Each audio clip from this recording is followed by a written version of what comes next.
গহপুৰৰ ডিলাপোখৰা বহুমুখী উচ্চ মাধ্যমিক বিদ্যালয়ৰ প্ৰতিষ্ঠা দিৱস দুদিনীয়া বৰ্ণাঢ্য কাৰ্যসূচীৰে প্ৰতিষ্ঠা দিৱস উদযাপন কৰা হৈছে। অন্তিম দিনা অনুষ্ঠিত হয় মুকলি সভা। নিৰ্দিষ্ট বক্তা হিচাপে অংশগ্ৰহণ ND24ৰ মুখ্য সম্পাদক ৰাজদীপ বাইলুং বৰুৱাৰ। সভাত অংশগ্ৰহণ কেইবাগৰাকীও বিশিষ্ট ব্যক্তিৰ। পুনৰ উল্লেখ কৰিছোঁ, দৃশ্য দেখুৱাইছোঁ গহপুৰৰ ডিলাপোখৰা বহুমুখী উচ্চ মাধ্যমিক বিদ্যালয়ৰ প্ৰতিষ্ঠা দিৱসৰ কাৰ্যসূচী দুদিনীয়া বৰ্ণাঢ্য কাৰ্যসূচীৰে প্ৰতিষ্ঠা দিৱস উদযাপন কৰা হৈছে। অন্তিম দিনা অনুষ্ঠিত হয় মুকলি সভা। নিৰ্দিষ্ট বক্তা হিচাপে অংশগ্ৰহণ কৰে ND24ৰ মুখ্য সম্পাদক ৰাজদীপ বাইলুং বৰুৱাই। সভাত অংশগ্ৰহণ কৰে কেইবাগৰাকীও বিশিষ্ট ব্যক্তিয়ে। বিদ্যালয়খনত উপস্থিত হৈ খুবেই ভাল লাগিল।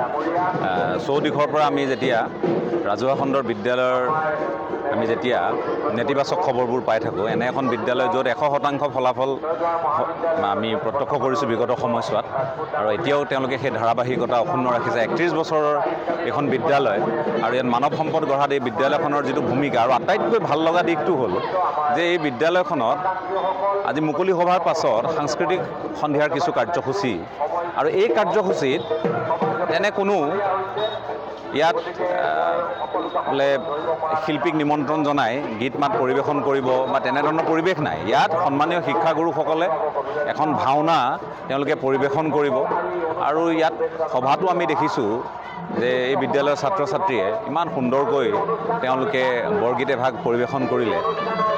গতিকে এই যিটো পৰিৱেশ, এই পৰিৱেশটোৱে আমাক আহ্লাদিত কৰিছে, আৰু বিদ্যালয়খনৰ উত্তৰোত্তৰ আমি কামনা কৰিছোঁ।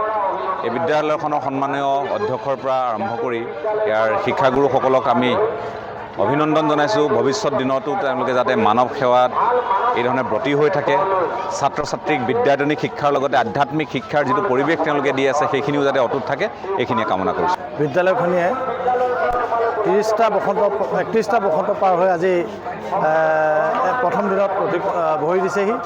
এই দিনত আমাক আশীৰ্বাদ জনাবলৈ আমাৰ সুদূৰ গুৱাহাটীৰ পৰা আমাৰ ND24ৰ প্ৰধান সম্পাদক ৰাজদীপ বাইলুং বৰুৱাকে প্ৰমুখ কৰি গহপুৰ সমষ্টিৰ সন্মানীয় বিধায়ক উৎপল বৰা আৰু লগতে সন্মানীয় বহুতো লোক আহি আমাৰ মাজত সভাত উপস্থিত হৈছেহি।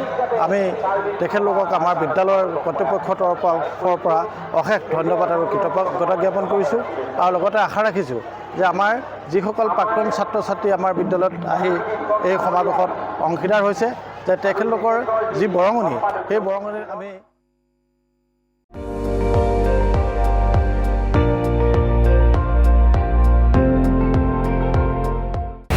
আপুনি চাই আছে ND24, সৰ্বশ্ৰেষ্ঠ নহয় সৰ্বোত্তমৰ দৌৰত।